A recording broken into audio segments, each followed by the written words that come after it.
Hey guys, so let me roll my window up. I have a couple of questions that I have to answer for a couple of viewers who I have not answered yet, and I really need to get to answering them before I don't answer them at all. So the first question is from Tunder Tai Zenshin, who asks if I use spider maps to cut down on note-taking. So what I think you're trying to ask me is if I use specific graphs instead of writing out whole paragraphs. And yes, I do. Like if you look in Spanish books, sometimes you'll usually always find actually those little charts that have like yo, tú, él, ella, usted, those type of graphs. I like those types of graphs because I like to see it. I'm visual, and I think it really breaks it down for you. So I think those are good. Also, like the spider charts or whatever. I'm at work, so on my lunch break actually. Let's see. So yes, I do. I think those are really helpful. But some people like to take longer notes, I guess, but I think it does help to cut down on all the writing and just to get to the point. So maps are good. Kung Fu do I need Kung Fu for traveling, or do I think that I should let God watch out for me? So for those of you who know, I'm going to be going to Korea, hopefully in the next month. I don't think I need to learn Kung Fu for traveling, for my safety, because I hope that no one's going to attack me. But I did take some Taekwondo when I was my first year or second year of college, but I don't think I'm going to need any Kung Fu. But I will kick someone if they try and attack me, and I do trust in God to watch out for me, and it's also about not going into areas where you think are not safe. Everywhere can be unsafe at any time. You never know. So I think it's important to be prepared, but I don't think I need to learn Kung Fu. So another question by Tundra Zenshin is, and also other people who have asked me the same question, so this might be the answer to your question. What language program do I use, and what do I recommend? A lot of people ask me about Rosetta Stone, and that's actually another question too, but I have never used Rosetta Stone. I have heard of Rosetta Stone, but I've never used it. The things I've heard about it from other people is that it's really good. It has language recognition, where if you say the phrase, repeat the phrase, it'll correct it, or it'll tell you what you're doing wrong. If any of you have used Rosetta Stone, please comment below.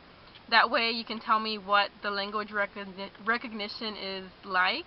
I don't know exactly the details, but I hear Rosetta Stone is really good. So all the things you've heard from it are probably right. It's a good program. I haven't heard anything bad about it at all, actually. The program that I've never used a program for Spanish. What I use for Korean is Pimsleur Korean, and I will put it on the sidebar right there. That way you can look it up. They have every language pretty much. There's Pimsleur French, Pimsleur Spanish, Pimsleur Korean, Pimsleur Japanese. Pretty much any language you might want to learn, they have it, I think. If I'm wrong, I'm sorry, but they have the languages I wanted to learn, and it's pretty good. Pretty much, there's no writing, and I think that's the best way if you want to learn spoken language. My friend who's used it, Nikki, that's you, she tried to learn French by using it, and she couldn't understand what they were saying.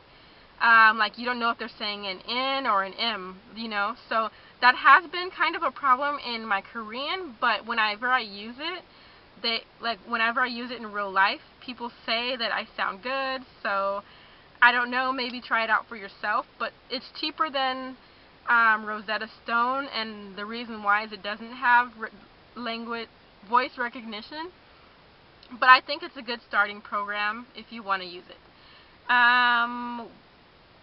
Let's see. Another thing is I tell people that the way I learned Spanish is my friends spoke it around me.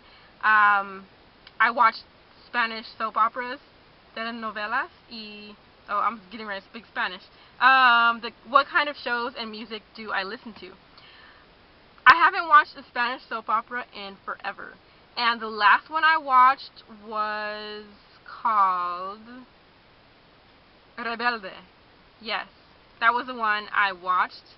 I probably will post it on the side, all the ones I've watched. I've watched Luz Clarita, which is really old. That was my first soap opera. Gotita de Amor, which featured the same girl from Luz Clarita, Daniela Lujan. I've watched Clase something. You guys know what I'm talking about. It's 3 numbers, ciento something. I don't know. I can't remember. I've watched El Diario de Daniela, which featured Daniela Lujan. So I like that actress. And music, actually, talking about Luz Clarita, the bad girl from the show, she is now a singer, and I love her music. Man, it's hot in my car. I love her music. Her name is Jimena Sariñana. I'll post her name on the side.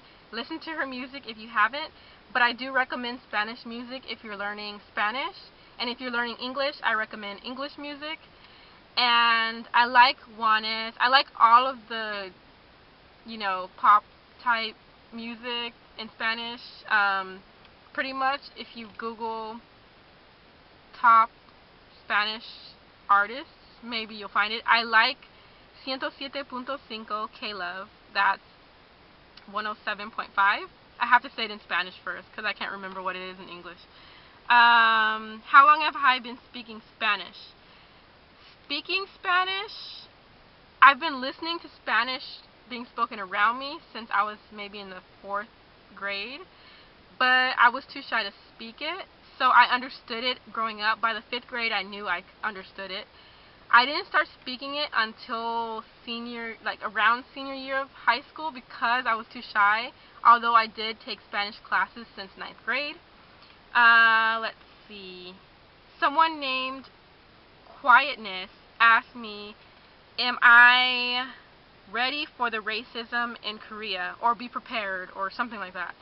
I've experienced racism in my own city, so racism in another country, I'm not really afraid of anything, because I think we as Americans have the wrong view of other countries and racism. Not every country, I mean, but I know there's racism in other countries. I'm